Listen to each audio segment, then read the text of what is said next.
Olá, Pastor Chum. Olá a todos que nos assistem.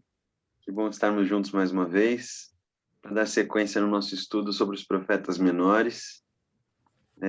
Hoje nós estamos gravando essa conversa, mas saudamos a todos vocês que estão chegando por aí, aos que vão chegar depois, aos que vão assistir mais tarde esse vídeo. Na semana passada falamos do profeta Sofonias e hoje temos um contemporâneo dele para olhar, que é Abacuque, um cara muito especial, com alguns versículos que foram muito chave ao longo do Novo Testamento. Depois, até na Reforma chegou o Abacuque ressoando a sua mensagem, né, Pastor Chum? Boa noite a todos. Nós estamos, por um motivo muito especial, tendo que gravar e não estamos ao vivo, porque quando está sendo transmitido, o pastor Guilherme está comemorando mais um ano de vida. Então, parabéns, que Deus continue dando graça, sabedoria e saúde para os próximos anos, para os próximos muitos anos. Deus abençoe, Amém. viu? Obrigado. Sim, Abacuque, ele é um texto diferente dos demais profetas menores, bastante marcante, né? Ele esteve, sim, presente não só em momentos importantes da história da igreja, mas é um livro muito querido pela igreja em geral. Muitos conhecem a história de Abacuque, os seus versos finais, principalmente, foram transformados em muitas canções que cantamos na igreja, e acaba sendo, então, esse livro muito presente e popular, mas que narra um período bastante difícil e crítico na história de Israel, que é a sua destruição. Então, nós vamos falar um pouco mais sobre Abacuque nesse momento. Muito bom. Então, semana passada falamos de Sofonias, a gente tinha falado também de Naum. Vamos orar, e aí a gente começa o estudo oficialmente. Você ora, Pastor Chum? Sim, vamos orar. Obrigado, Senhor, nós queremos te agradecer, te louvar. Obrigado, Senhor, pelo tempo juntos aqui, podemos nos concentrar no estudo da tua palavra. Pedimos a tua bênção e direção, que o Senhor ilumine e nos faça, Senhor Deus, alimentados pela tua própria palavra. Especial por esse livro que foi escrito num tempo tão difícil, o livro de Abacuque. Abençoa-nos, ó Pai, em nome de Jesus. Amém. Amém. Bom, vamos dar uma olhadinha, como de costume, na nossa linha do tempo. Tá aparecendo aí, Chu? Sim, Beleza. Então, vamos localizar aqui Abacuque. Então, já falamos aqui desses profetas menores que viveram depois da queda de Samaria.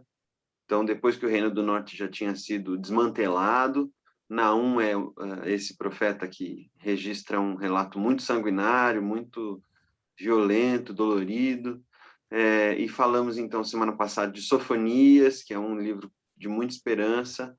E hoje, então, Abacuque ele deve escrever o seu relato, a sua visão, uns 20 anos depois de Sofonias. Então, eles são contemporâneos, mas Abacuque um pouquinho depois, provavelmente. Ele provavelmente viu a queda de Nínive pela mão dos babilônios, então já viu esse pessoal chegando, esse exército sanguinário se aproximando, e ele vai ser o último dos profetas menores antes da queda de Jerusalém a escrever ali para Judá. Jeremias vai ficar por lá e vai testemunhar tudo, mas então Abacuque vai ser o último desses profetas menores antes da queda de Jerusalém, ou seja, antes da Babilônia chegar de vez. Então, vamos para o texto? Algum comentário, João? não, vamos seguir. Então, o texto começa assim: sentença revelada ao profeta Abacuque. Até quando, Senhor, clamarei pedindo ajuda e tu não me ouvirás? Até quando gritarei violência e tu não salvarás? Por que me fazes ver a iniquidade? Por que toleras a opressão? Pois a destruição e a violência estão diante de mim, há litígios e surgem discórdias. Por isso a lei se afrouxa e a justiça nunca se manifesta, porque os ímpios cercam os justos e assim a justiça é torcida. Então, a mensagem de Abacuque começa com essa queixa, né? Essa reclamação, Abacuque descrevendo a crise que eles estão vivendo, é como um itinerário de oração aqui, né? Abacuque chegando diante de Deus com seu coração pesado, essa expressão de queixa, de reclamação é de fardo também, e o que ele está dizendo mais ou menos é que Deus não dá ouvidos para ele, Deus não faz nada, parece que Deus não age, não responde. Até quando gritarei violência? Ou seja, estou cansado de gritar pedindo socorro e Deus não faz nada. Parece que Deus tolera a opressão, parece que,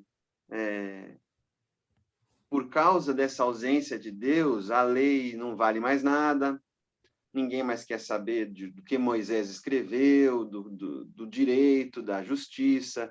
Então, se há injustiça no mundo, essa é a tese aqui por trás, se há injustiça no mundo é porque Deus não está ouvindo, porque Deus não faz nada, porque Deus, diante de toda destruição, está quieto e não está agindo. A sensação é essa, né, Chu? Sim. É uma oração que Abacuque faz diante de uma situação que não tem volta, né? Imagina você receber uma notícia certeira, e aqui não é uma coisa se vai acontecer, mas quando vai acontecer, qual a iminência disso acontecer, de destruição total, de uma total falência do país, mas também da guerra, da matança, de genocídio acontecendo, e principalmente da destruição do modo de vida, da cultura, enfim, porque eles seriam levados, o modo de cultuar a Deus não mais existiria.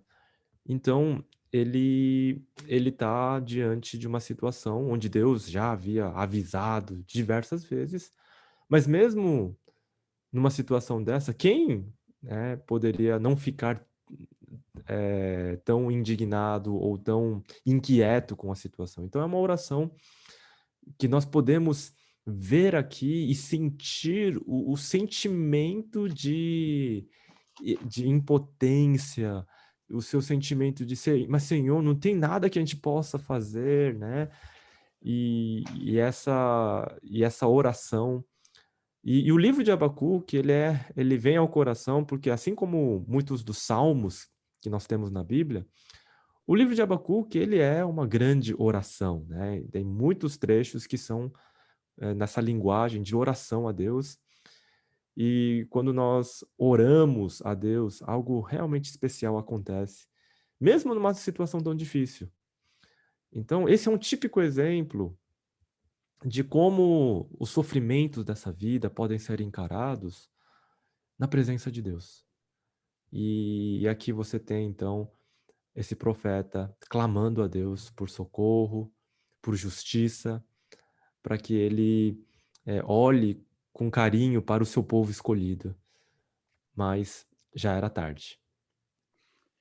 Em seguida, então, dessa oração de Abacuque, Deus dá uma resposta, que não era o que Abacuque esperava, mas vamos ver o que Deus diz.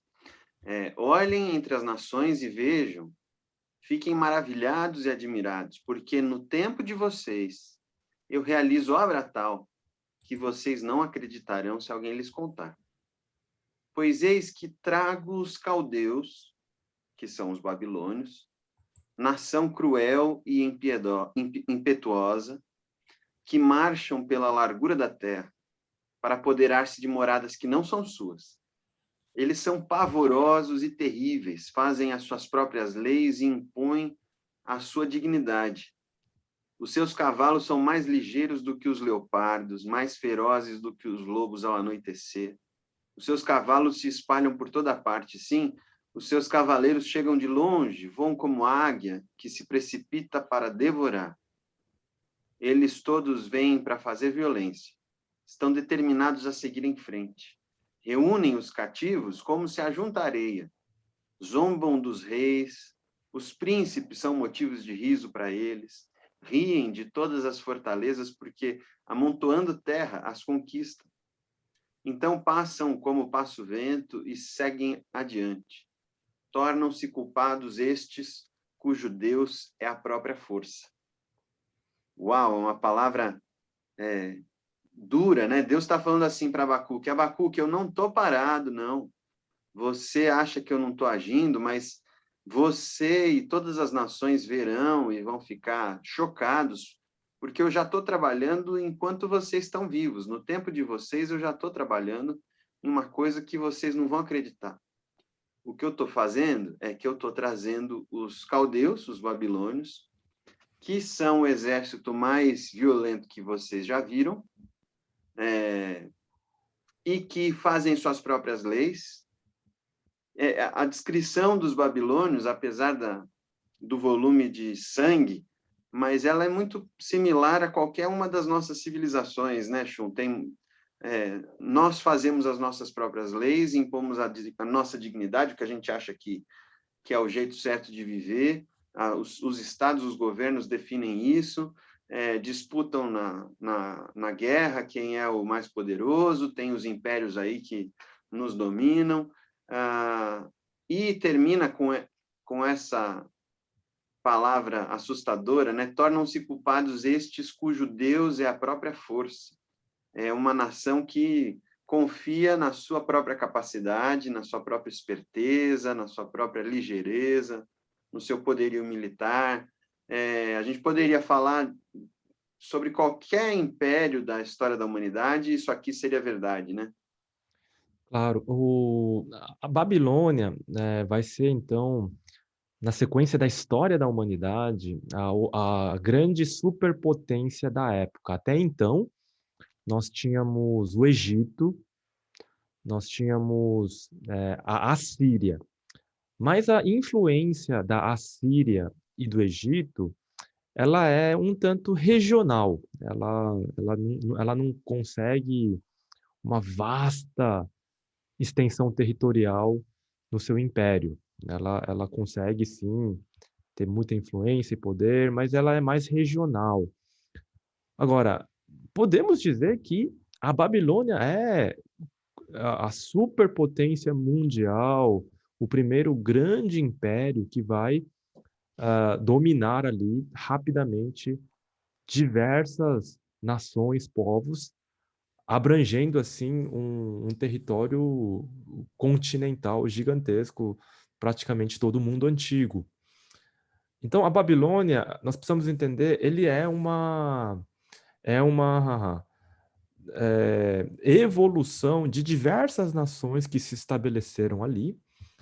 Então, antes deles, naquela região, tinham os sumérios, e outros povos que formaram ali aquela tradição, e eles foram caminhando, foram progredindo, avançando em vários aspectos. Então, o famoso código de Hammurabi, olho por olho, dente por dente, quando ele fala das suas próprias leis e tudo isso, vem daí.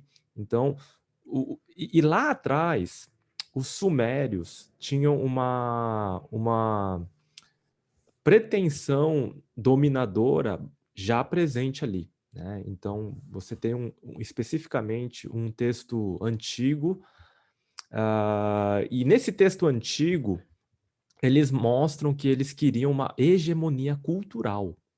Então, quando o texto fala que eles têm essa questão da sua dignidade, eles procuravam impor a sua cultura como superior. Então, em linhas gerais, a Babilônia é uma superpotência que surge, avassaladora, e que acaba com culturas ao redor. E é isso que nós vemos quando Daniel e seus amigos são levados para lá, eles são proibidos de ter o seu próprio nome hebraico, eles têm que ter um nome babilônio, eles não podem ter a religião. Lembra quando os 3 amigos de Daniel ousaram não adorar a imagem de Nabucodonosor, eles foram lançados na fornalha. Então, tanto culturalmente de religiosidade, eles tinham essa questão de impor a religião e a cultura babilônica como superior. Então, essa ideia de a sua dignidade, enfim. E eles construíram isso pela força militar.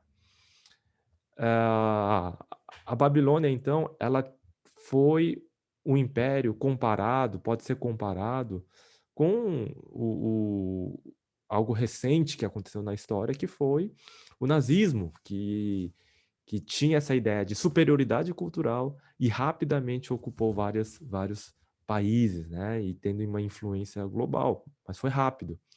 E nós vamos perceber que, em termos de longevidade, o Império Babilônico, ele não dura tanto, ele rapidamente ele é substituído aí pelo Império Persa, e aí a gente vai entrar um pouco disso mais à frente, mas a Babilônia era um país, assim, que rapidamente vai ao poder e causa muita destruição e devastação, e é isso que estava preparado para o povo de Israel, um povo cruel, um povo que confiava na sua força. É interessante como Deus acusa, assim, né? Acusa descrevendo o povo babilônio, dizendo que eles zombam dos reis e os príncipes são motivo de riso para eles. Porque os reis na antiguidade eram considerados divinos, né? E tinha todo um respeito, uma reverência, de forma que se podia negociar, havia uma certa diplomacia garantida por esse respeito.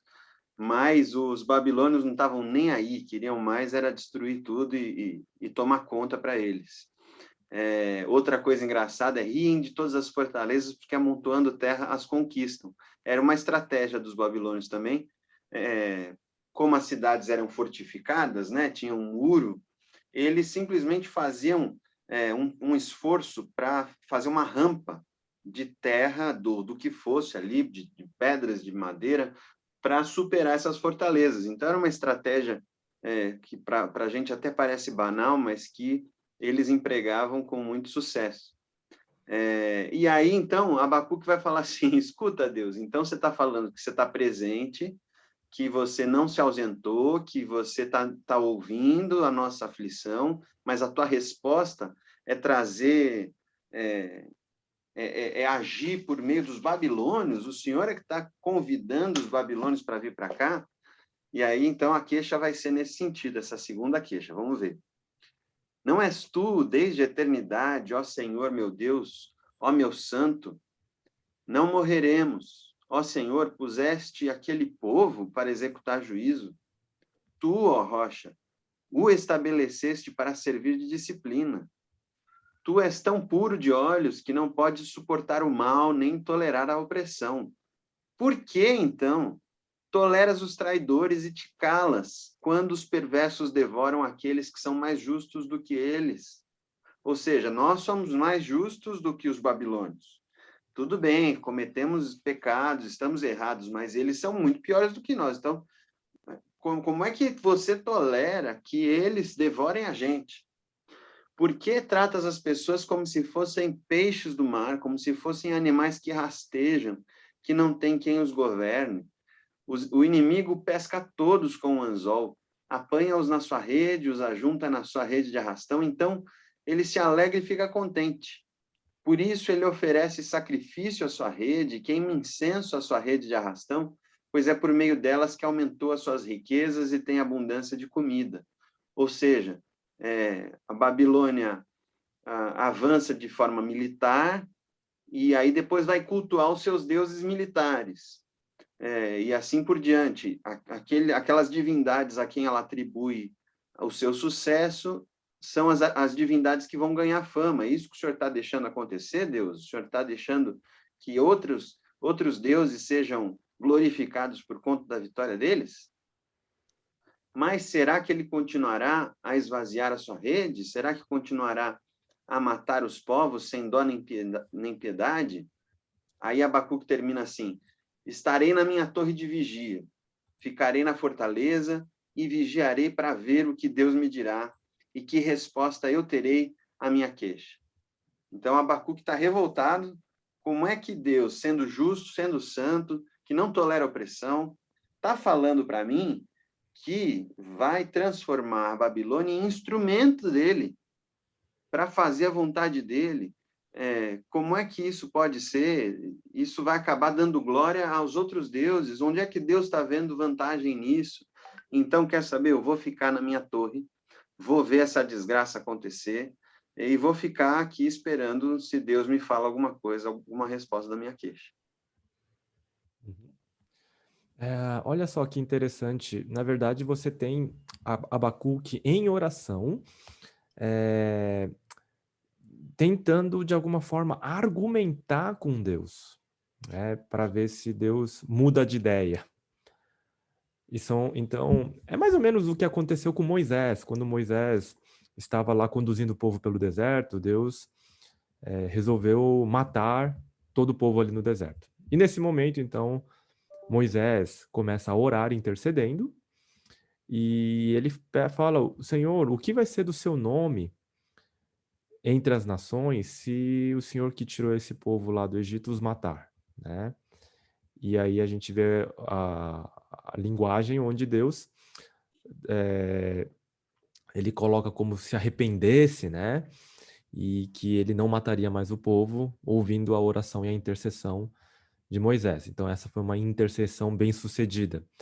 Mas temos outros casos, por exemplo, de argumentação nesse sentido, onde Abraão pede para não destruir Sodoma e Gomorra se tivessem ali 50, 40, 20, não, 10 justos. E não tinha 10 justos, então Abraão acaba perdendo a sua argumentação. E Abacuque faz alguma coisa semelhante, né? Ele pergunta: Senhor, em primeiro lugar, o que vai ser da sua santidade se nós morrermos, né? Se o povo for executado juízo sobre o povo, o que vai ser da sua santidade, da sua justiça? Então, esse é o primeiro argumento, tá? Segunda questão é a questão de como o Senhor pode tolerar que mais justos sejam tragados e devorados por pessoas menos justas, né? Também essa questão de justiça. E por último, ele também vai usar o mesmo argumento de Moisés. Será que os deuses, então, né, não vai ficar comprovado que os deuses é maior até que o Senhor, né, de alguma certa maneira, né? O sacrifício deles é mais agradável, enfim. E nesse caso de Abacuque, nós vamos perceber que Deus não vai mudar de ideia, mesmo com a intercessão de Abacuque, toda essa justificativa, né, e todos esses argumentos. Então, a primeira pergunta que pode surgir, importante, é: oração muda Deus? Oração muda a vontade de Deus? A oração, ela precisa ser feita porque isso está nos planos de Deus. Porque sem a oração nada vai acontecer. Os planos de Deus não são colocados em ação sem que haja essa oração. Então isso é o ponto, né? Então Deus, como é que alguém vai passar num vestibular se ela não se inscreve no vestibular mesmo que ela tenha estudado? Então ela precisa fazer a inscrição, né? E assim por diante. Mas, por outro lado, a oração não muda a vontade de Deus, porque tudo já está determinado por Deus. Agora, em muitas situações, Deus usa as orações, em todas as situações, Deus usa as nossas orações. E a resposta dele, muitas vezes, é não. Entenda que, nesse momento, Deus tem outros planos que são melhores. A resposta, claro, não vai agradar nada a Abacuque, mas Deus vai dar uma resposta para ele. Mas vejam só, nós devemos sim perguntar a Deus, orar a Deus sempre, e Deus, em certas ocasiões, ele pode responder, fazer até um milagre, Muitas vezes pode falar para a gente esperar, e outras ele vai dizer simplesmente não, esse não é o meu plano, esse não é o propósito, porque eu tenho algo melhor para você. Então, o livro de Abacuque é essa luta onde você tem um profeta que está diante de uma situação realmente calamitosa e ele, de alguma maneira, quer ver essa situação mudada, né? E quem não quereria isso? Mas os planos de Deus já estavam traçados nesse momento e era para o melhor. E nós vamos ver que benefícios isso vai trazer, então. Então, vamos ver aqui em Abacuque 2, né? Abacuque, então, diz que vai esperar essa resposta de Deus. E Deus responde. O Senhor me respondeu e disse: escreva a visão, torne-a bem legível sobre tábuas, para que possa ser lida até por quem passa correndo. Porque a visão ainda está para se cumprir no tempo determinado. Ela se apressa para o fim e não falhará. Mesmo que pareça demorar, espere, porque certamente virá, não tardará. Eis que a sua alma está orgulhosa. A sua alma está se referindo a esse espírito da Babilônia. A sua alma está orgulhosa, a sua alma não é reta nele, mas o justo viverá pela sua fé. Assim como o vinho é enganoso, também o arrogante não se contém. Seu apetite é como a sepultura. Ele é como a morte que nunca se farta. Ele ajunta para si todas as nações e congrega todos os povos. Então, aqui, já Deus anunciando assim, olha, conte para todo mundo. Eu sempre brinquei, Shun, que aqui é Deus inventando outdoor, né? Porque está falando para escrever bem grande, de forma que todo mundo que passe rápido possa ler. Então, escreva num outdoor o resumo dessa visão, né? Não sabemos o que Abacuque poderia ter escrito, se é que ele de fato escreveu. Mas precisa contar para todo mundo que é questão de tempo. Vai se cumprir, a coisa vai acontecer. Parece que vai demorar, mas vai chegar. Então, espere. Porque o orgulhoso, ele não tem limites. Basicamente, quem é orgulhoso é só uma questão de tempo até se arruinar, porque o orgulhoso não tem limites, ele vai até não poder mais. Ajunta para si todas as nações. Mas aqui no meio, então, tem esse recado que ficou tão importante na reforma: o justo viverá pela sua fé. Então, Abacuque, eu não vou destruir todo mundo. Aquele que permanecer na espera, na justiça, vai viver por meio da sua fé. Quer comentar aqui, Shun? Claro, a resposta de Deus, ela é para um profeta, né? E a maneira como Deus falava no Antigo Testamento era sempre através dos profetas. Então, a função mais importante do profeta não é prever o futuro, mas ser o porta-voz de Deus. Então, muitas vezes, reis, nem sacerdotes tinham direto acesso às revelações e ao que Deus falava, né? Então, a vontade de Deus era conhecida através de um profeta, alguém que Deus havia chamado para se comunicar com ele e para ser esse canal de comunicação direta com Deus. Então, o pedido de Deus para que ele coloque como você coloca, num outdoor, de maneira bem visível, nada mais é do que a função principal do profeta fazer o seu trabalho, que é comunicar a todos qual é a vontade de Deus. E essa vontade era manifesta de maneira terrível, o juízo vem e ela não se apressa, né? Então essa era a missão difícil de Abacuque. Também era a missão de Isaías, também era a missão de Jeremias, todos esses profetas que viveram nesse período da época da destruição, eles tinham essa difícil tarefa de falar a vontade de Deus, que, claro, não agradava a maioria das pessoas, né? E aí vemos como agradar as pessoas, uma mensagem que agrada as pessoas, ela é algo tentador. E mesmo muitos profetas, falsos profetas, surgiam porque eles falavam que tinham acesso a Deus, à vontade de Deus, mas falavam o que o povo e a maioria queria ouvir, né? Então, quando a gente tem a situação como essa, onde o Abacuque está lá falando, eh, Deus responde dizendo que não se preocupe com a questão da justiça, porque Deus não está de forma alguma passando por cima da sua própria justiça, mas a Babilônia é uma nação orgulhosa, arrogante. Então, sim, mas ele vai servir ao propósito de Deus. Assim como o diabo serve o propósito de Deus e acaba cumprindo, no fim das contas, os desígnios de Deus, a Babilônia também.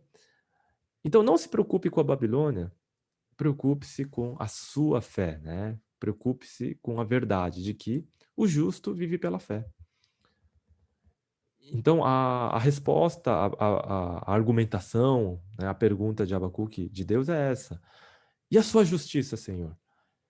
E a resposta de Deus foi essa. Não, a justiça de Deus continua intacta. Deus ainda continua punindo o mal, punindo o arrogante, mas o justo viverá pela fé.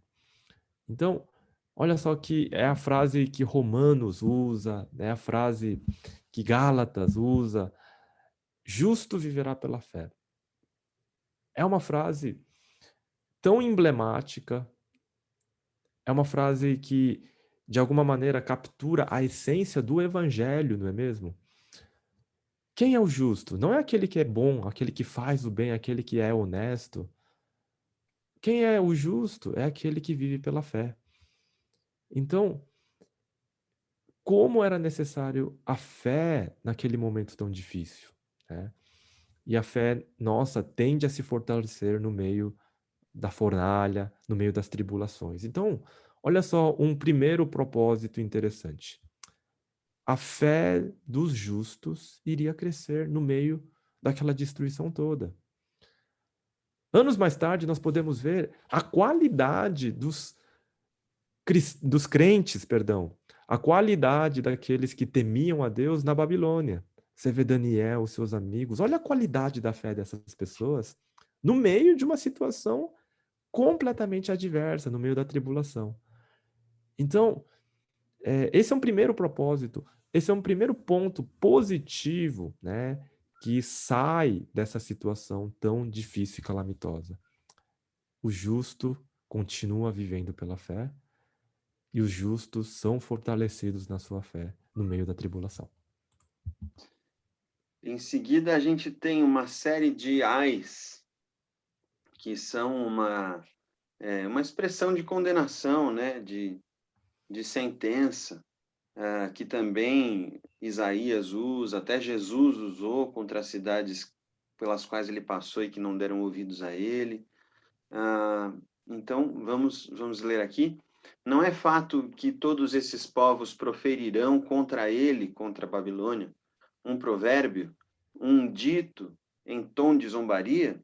Eles dirão: ai daquele que acumula o que não é seu, até quando? E daquele que se enche de coisas penhoradas.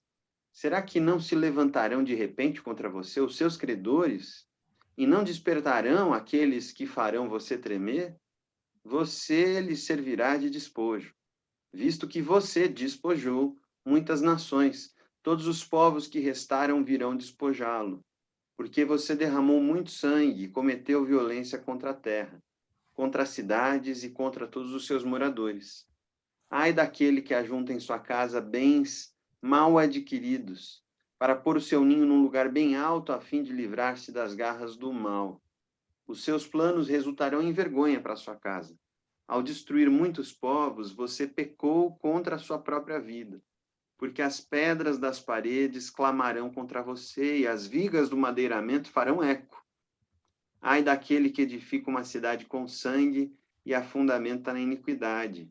Será que não é a vontade do Senhor dos Exércitos que os povos trabalhem para o fogo e as nações se fatiguem em vão? Porque a terra se encherá do conhecimento da glória do Senhor, como as águas cobrem o mar. Ai daquele que dá ao seu companheiro vinho misturado com o seu furor e que o embebeda para lhe contemplar a nudez. Você ficará coberto de vergonha em vez de honra. Beba você também e mostre a sua incircuncisão.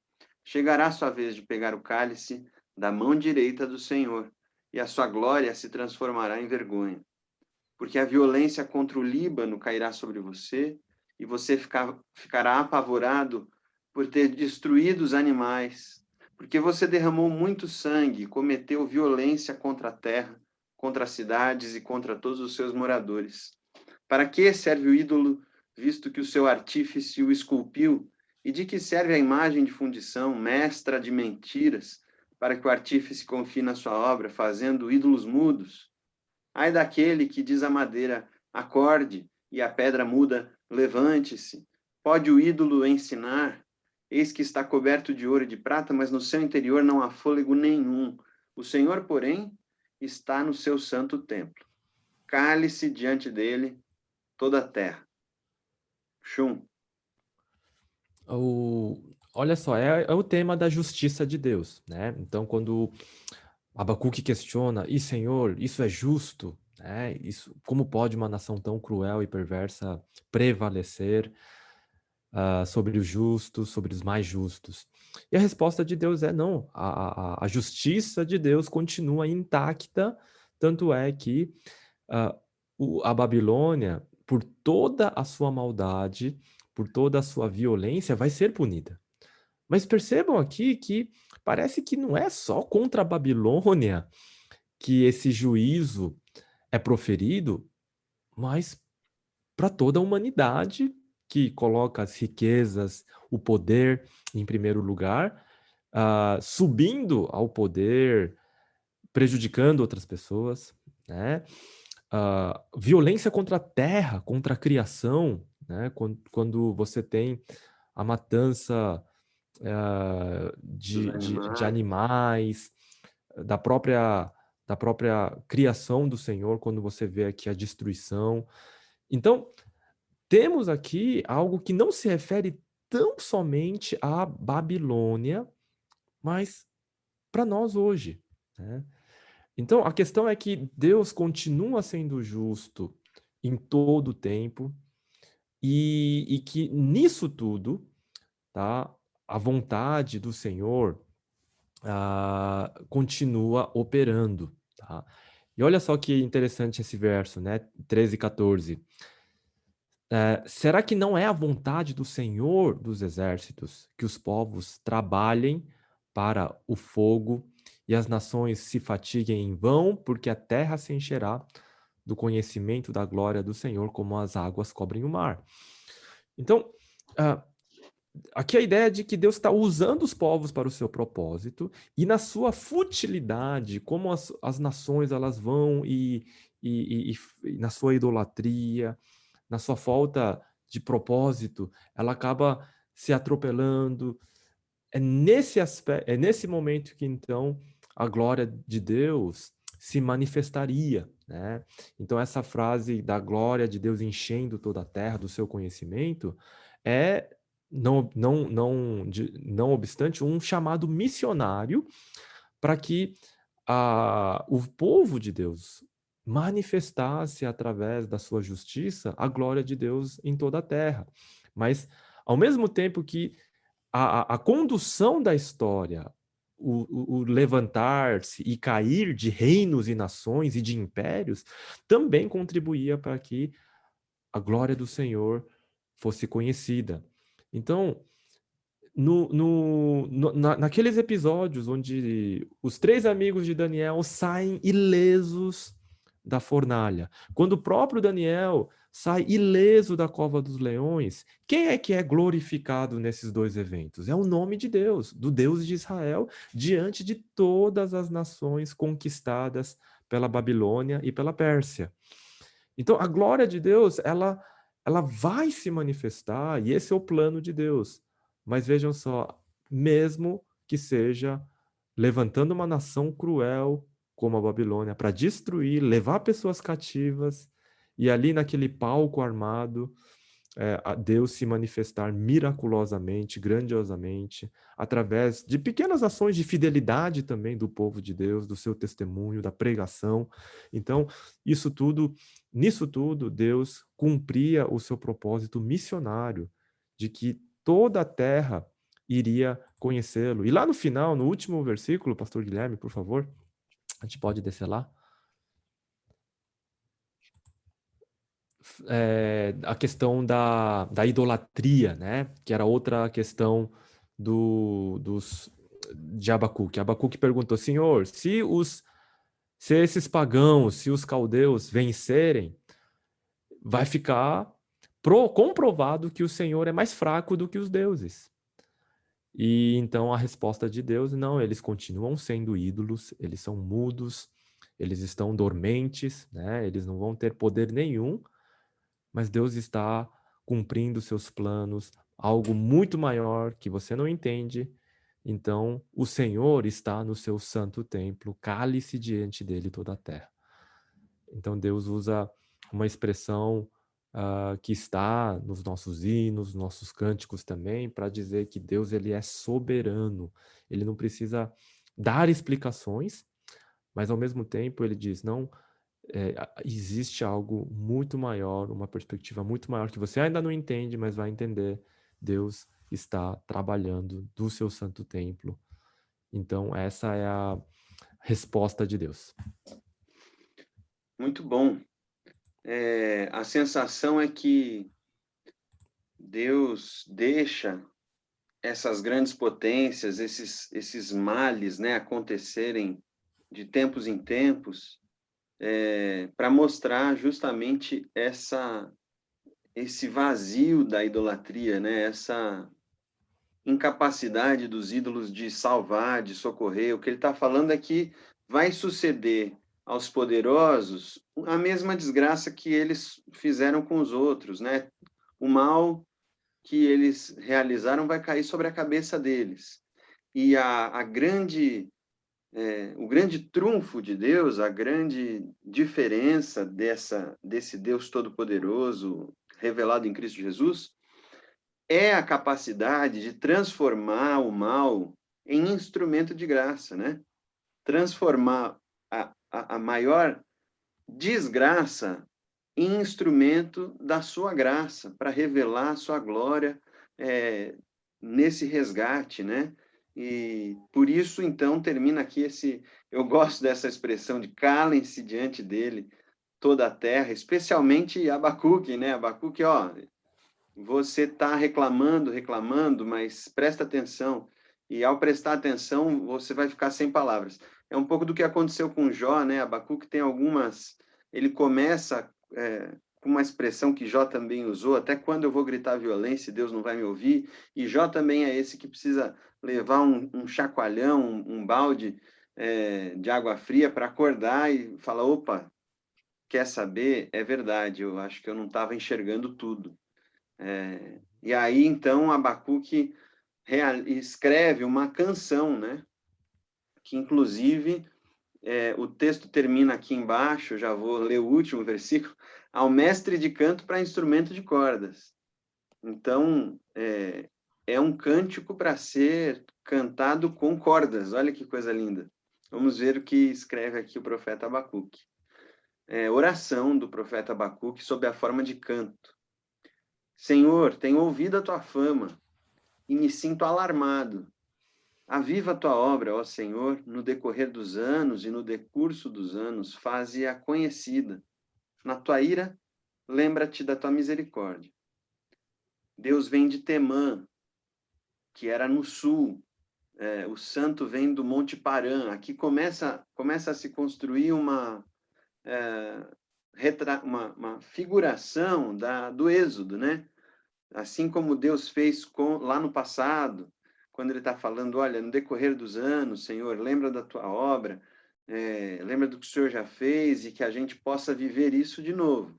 E a tua obra é marcada por aquele resgate do sul, lá de trás, de quando a gente estava no Egito. Então Deus vem de Temã, o santo vem do Monte Parã. A sua glória cobre os céus e a terra se enche do seu louvor. O seu resplendor é como a luz e raios brilham da sua mão. E o seu poder se esconde ali. Adiante dele vai a peste e a pestilência segue os seus passos. Ele para e faz a terra tremer, olha e sacode as nações. Esmigalham-se os montes primitivos e as colinas antigas se abatem. Os caminhos de Deus são eternos. Vejo as tendas de Cusã em aflição, os acampamentos da terra de Midian tremem, que são ali as cidades de Edom, vizinhos de Judá. Acaso é contra os rios, Senhor, que estás irado? É contra os ribeiros a tua ira? Ou contra o mar o teu furor, já que andas montado nos teus cavalos, nos teus carros de vitória?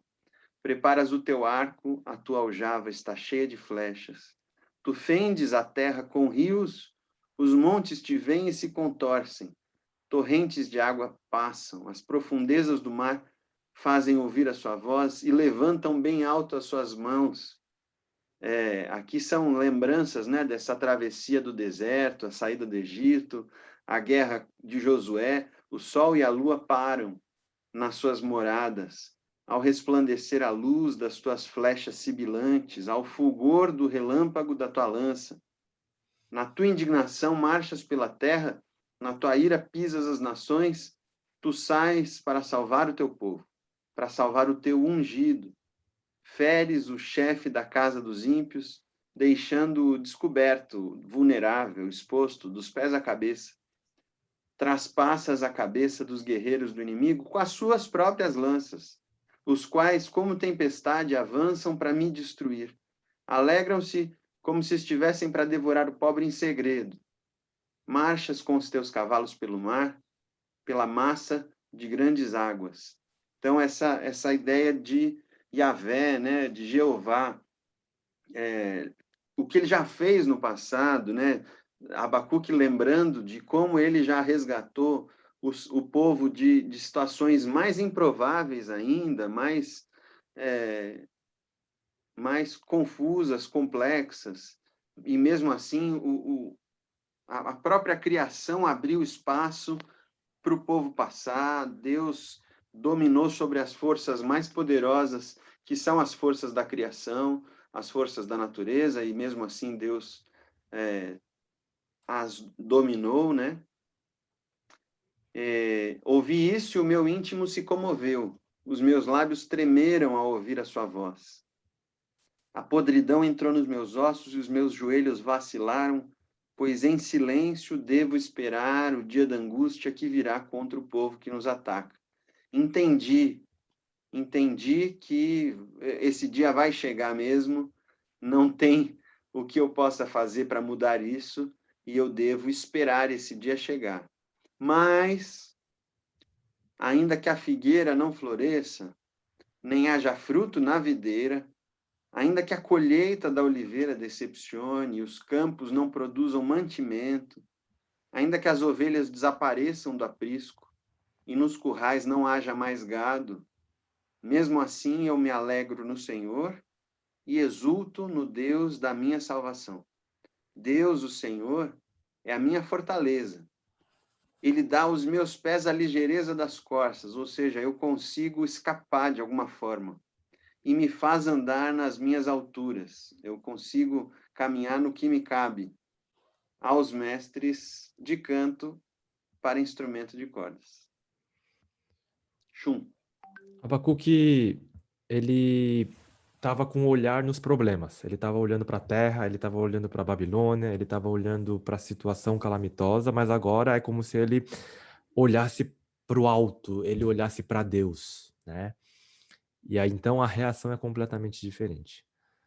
Mesmo um grandioso exército que precisa atravessar uma montanha, eles vão precisar escalar com toda a dificuldade, de forma muito vagarosa, passar pelos montes, abrir caminhos e tentar chegar do outro lado. E Deus olha para uma montanha e é como se ele usa a palavra se contorcer, né? Como se a montanha inteira fosse de gelatina para Deus, não é nada. E então ele olha para Deus. Então ele pega o seu olhar, a sua perspectiva que estava nos problemas, nas dificuldades, no inimigo poderosíssimo, e ele olha para Deus, que é infinitamente superior, que é infinitamente mais poderoso.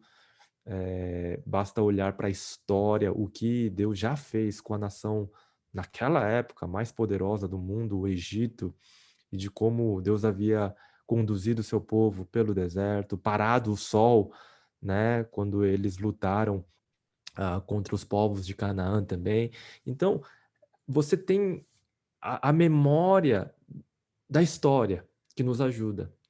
Então, olha só, uma lição importantíssima toda vez que passamos por algum momento de sofrimento.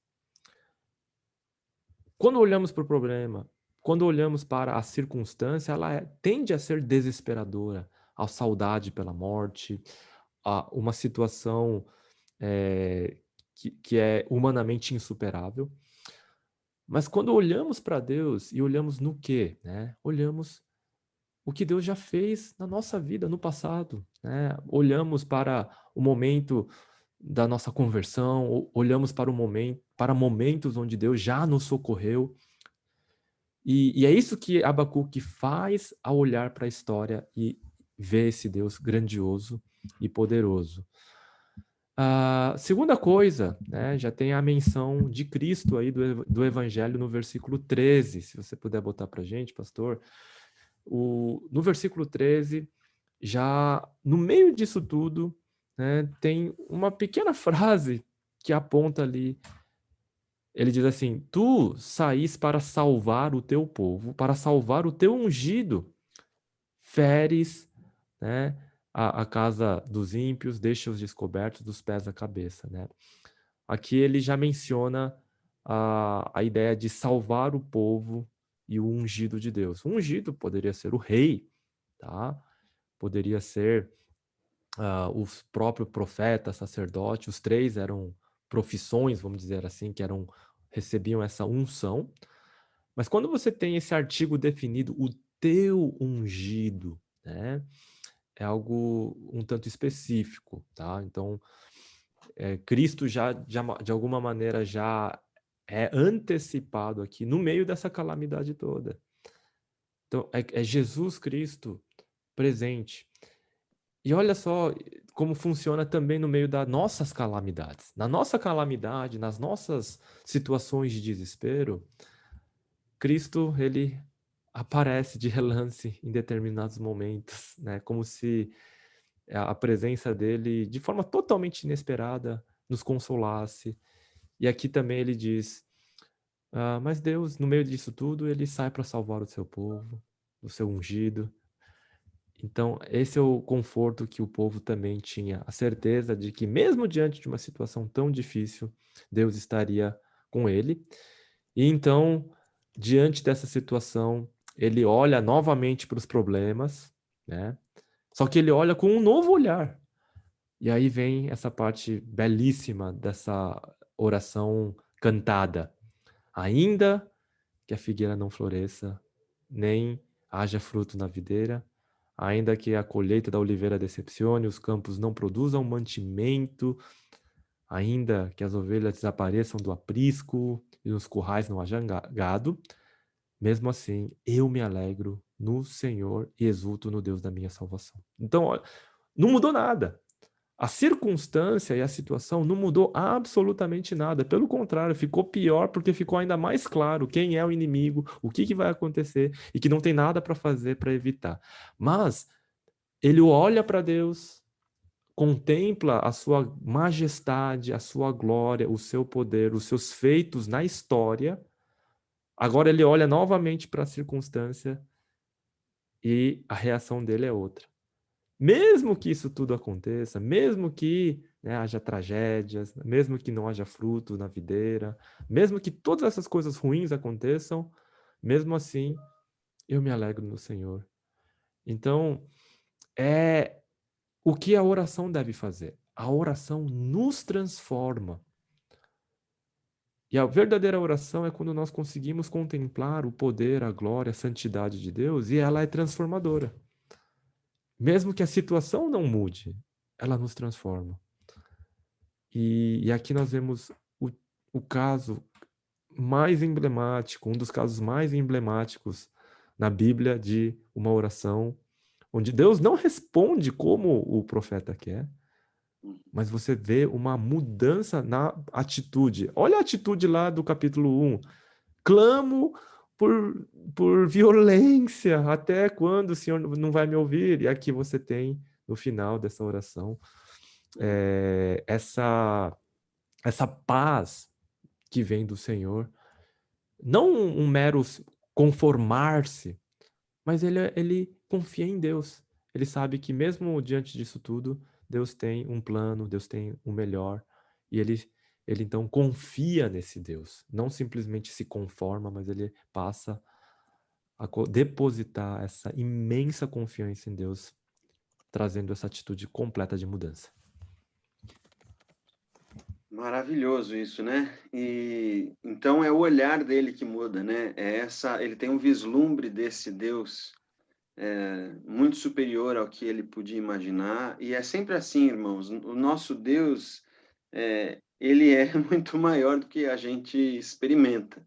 A cada dia a gente vai se dando um pouco mais de conta de que ele é maior do que os ídolozinhos que nos amedrontam.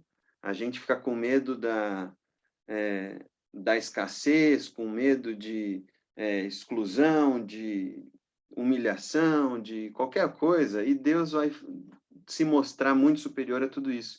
Eu fico muito consolado com o livro de Abacuque, especialmente nesse momento histórico que a gente vive, de muita fragilidade ou colapso da nossa civilização, do modelo de vida atual, né? A gente já está sentindo os efeitos da crise climática de forma avassaladora em todo canto, e isso vai piorar. O Abacuque é esse livro que o profeta chega com Deus com uma reclamação, e Deus fala para Abacuque assim, é verdade, Abacuque, mas vai piorar, porque eu vou mandar os babilônios aí. Então, e a gente consegue, nessa palavra de Deus, encontrar esperança, porque Deus está falando, vai piorar, mas eu estou fazendo isso tudo acontecer, e a minha salvação, a minha alegria, a minha prosperidade vai invadir a história num determinado momento, porque eu vou salvar meu povo e meu ungido da maneira como eu prometi. E aí Abacuque se dá conta disso e ele renasce, né? Ali ele acorda e fala, é isso mesmo, então eu preciso louvar a Deus. E, de certa forma, isso corrige a adoração de Abacuque, que estava confusa ali, né? Muito focado no medo, na violência, na injustiça. A adoração dele estava confusa. É como a gente, às vezes a gente fica com a nossa adoração olhando para a justiça, por exemplo, a justiça humana. A gente espera que a justiça resolva os nossos problemas, e a justiça nos salve. A justiça não fará isso, a política não fará isso, a economia não fará isso, os movimentos sociais não farão isso. Não, nenhum desses ídolos, nenhuma dessas forças, dessas potestades nos salvará. Então a gente precisa desse encontro com Deus que vem nos falar, vai piorar, mas a minha eternidade vai entrar na história, vai irromper a história e vai ampliar o horizonte de vocês todos. Então eu fico muito consolado com Abacuque e espero que vocês também aí de casa se sintam encorajados com essa postura dele, de que ainda que as coisas caminhem de mal a pior, eu vou me alegrar no Senhor e exultar no Deus da minha salvação, porque Ele é a minha fortaleza. De alguma forma, a gente vai escapar, não escapar sem sofrimento, mas a gente vai experimentar essa realidade futura que já se faz presente e que um dia será plena. Então, é essa a dinâmica da nossa vida, né, Chum? A gente vive no já, mas ainda não é pleno, mas um dia será pleno. Então, já experimentamos essa segurança, essa fortaleza, ainda que em meio a sofrimentos e angústias que não podemos evitar e que vão piorar, mas um dia esse prazer de estar na presença de Deus será pleno. E é isso que nos dá esperança, né, Chum? Perfeito. A lição é que sem Deus nós só podemos estar numa situação desesperadora, né? Só podemos ter desespero e angústia, mas porque temos Deus ao nosso lado, podemos olhar para tudo com esperança, que existe um rumo, um propósito em tudo.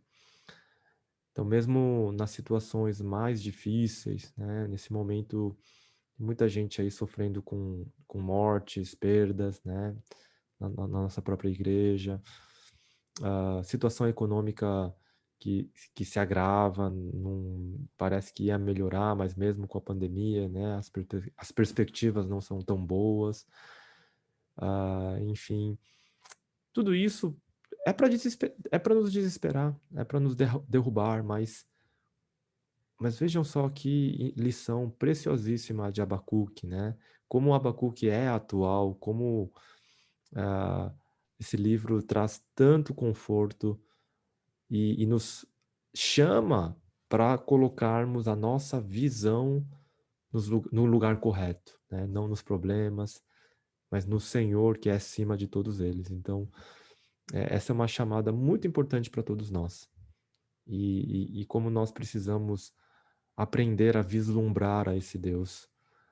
Nós fazemos isso quando oramos em intimidade, vislumbramos a glória de Deus em culto, né, em adoração pública, vislumbramos esse Deus quando vemos na imagem dele no nosso próximo, né, na presença de pessoas com quem temos comunhão, essa imagem de Deus ali também. Então nós vislumbramos a glória de Deus em diversos momentos, na própria criação, né, em todas as coisas que ele criou perfeito, mas realmente precisamos desse conforto que vem do alto mesmo.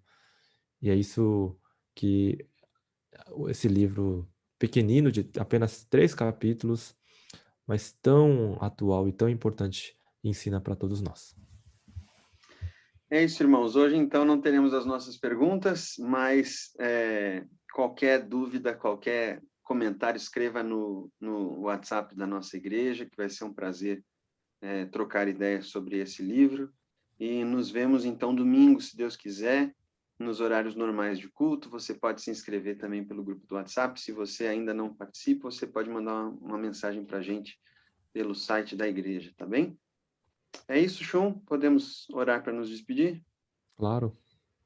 Oremos então. Obrigado, Senhor Jesus, pelo privilégio de termos acesso à Tua palavra. Obrigado porque o Senhor não está surdo para as nossas petições. O Senhor está presente, o Senhor transforma o mal em instrumento da Tua graça. O Senhor permite que a maldade, por vezes, prospere para humilhar os ídolos nos quais nós depositamos a nossa esperança e, por meio disso, mostrar a sua glória, mostrar o seu jeito de fazer justiça, o seu jeito bondoso e santo de trazer a humanidade de volta para si mesmo, de reconciliar-nos contigo. Nós te louvamos e te agradecemos por isso.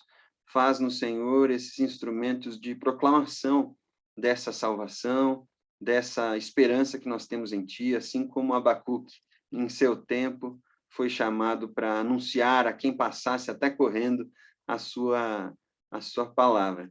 Nós pedimos isso agradecidos no nome santo de Jesus. Amém. Amém. Amém. Obrigado, Deus abençoe a todos, um abraço. Tchau, tchau. Deus abençoe.